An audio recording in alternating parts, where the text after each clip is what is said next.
Mariana Shelkova, bonjour. Bonjour.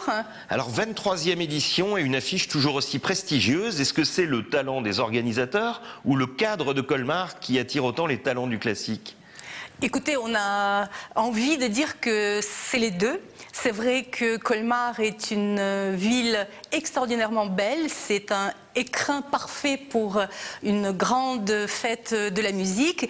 Et c'est aussi l'expérience de cette formule qui marche et qui fait du Festival de Colmar un festival reconnu au plan national et international.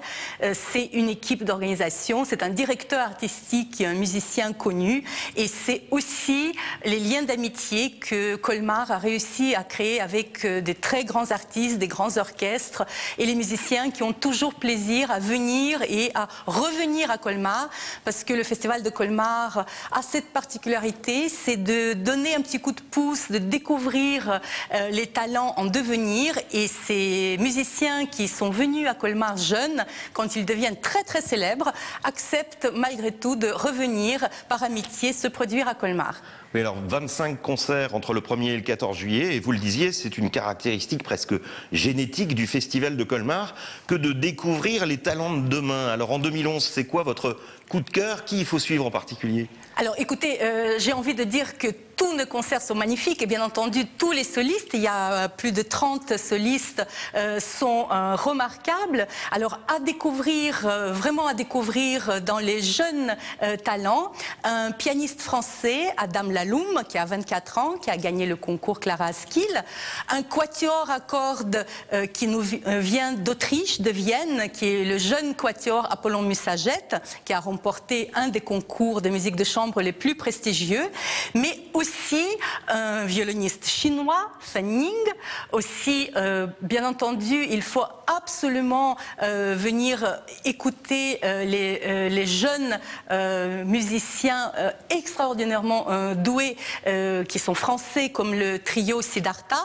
Et je pourrais continuer cette liste, et je pense aussi que vraiment la grande révélation de ce festival sera, c'est un coup de cœur, sera le violoniste Vadim Gluzman, qui maintenant est reconnu comme l'un des plus grands violonistes de sa génération, et que le Festival de Colmar a fait débuter il y a 15 ans déjà. Il a joué chez nous en 1996, donc nous ne nous sommes pas trompés. Il y a une très belle phrase dans votre dossier, vous dites qu'un concert en live est irremplaçable car le rapport à la musique est plus instinctif que cérébral. Ça veut dire que même si on n'aime pas la musique classique, on peut venir à Colmar et avoir un coup de foudre. Bien entendu, nous restons persuadés, et c'est peut-être cette conviction et cet enthousiasme qui nous anime, c'est que la musique classique n'est pas une question de connaissance. Vous savez, nous sommes toujours très tristes quand les gens nous disent « Ah, je pense que la musique classique, ce n'est pas pour moi ». La musique classique, elle est pour tout le monde. C'est exactement une question d'émotion. On peut découvrir la musique classique et tomber amoureux de Bach ou de Beethoven ou de Brahms ou de Saint-Saëns. Et il ne faut pas passer par les grandes écoles ou avoir des diplômes pour apprécier la musique de Maurice Ravel ou pour apprécier la musique de Beethoven. C'est effectivement une question d'émotion. Et on peut être jeune aussi ? Oh, bien sûr, ça plaît aux jeunes. Et je pense que même des concerts comme des récitals des grands pianistes, où le pianiste est seul en scène, on peut éprouver un tel choc. Je pense aux deux récitals exceptionnels que nous allons avoir à Colmar, qui sont les récitals de Grigory Sokolov et de Andrés Schiff. Et nous avons beaucoup de jeunes qui nous disent qu'ils ne savaient pas que c'était ça, le récital de piano. Alors, on va quand même parler des difficultés que plusieurs festivals ont dans notre région. On les avait sur ce plateau il y a quelque temps. En période de crise aussi, les soutiens des collectivités sont plus rares. Alors, pour être brutal, est-ce qu'il n'y a pas un festival classique de trop en Alsace? Et si oui, lequel? Oh, écoutez, ça c'est une question qui est un petit peu délicate, surtout pour quelqu'un qui défend un festival. C'est vrai qu'en Alsace, il y a beaucoup de festivals.